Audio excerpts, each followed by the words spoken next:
andito na tayo sa ating destinasyon ng ating lakbay salaysay.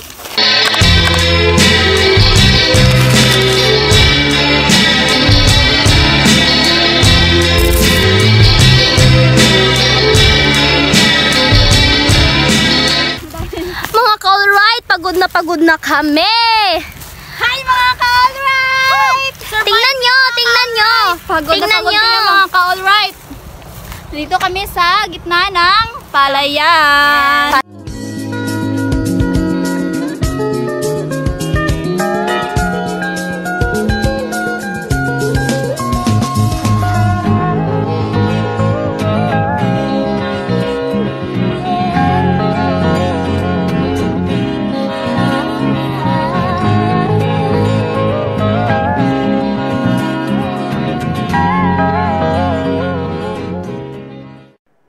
Mga ka-alright, dito na tayo sa tuktok ng ating destinasyon.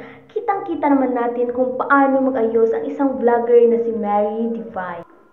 Mga ka-alright, tingnan niyo naman kung gaano kaganda at kaakit ang tanawin mula sa aming kinatatayuan. Mga ka-alright, tingnan niyo naman ang mga batang napakasipag kong utusan na bumili ng yelo. Ngayon mga ka-alright, pinupok ni Gracel ang yelo at napasabi siya ng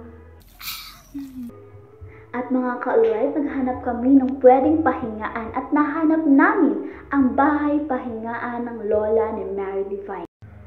Habang kumakain kami ng masarap na pagkain at nadala sa masayang kwentuhan at tawanan, hindi namin namalayan na lumipas na pala ang 2 oras.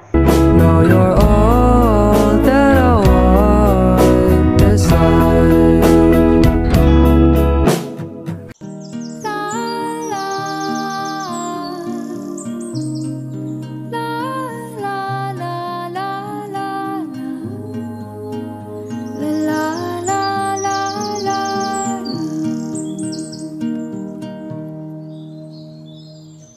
Feels like I'm drowning in an ocean with nothing but my silence.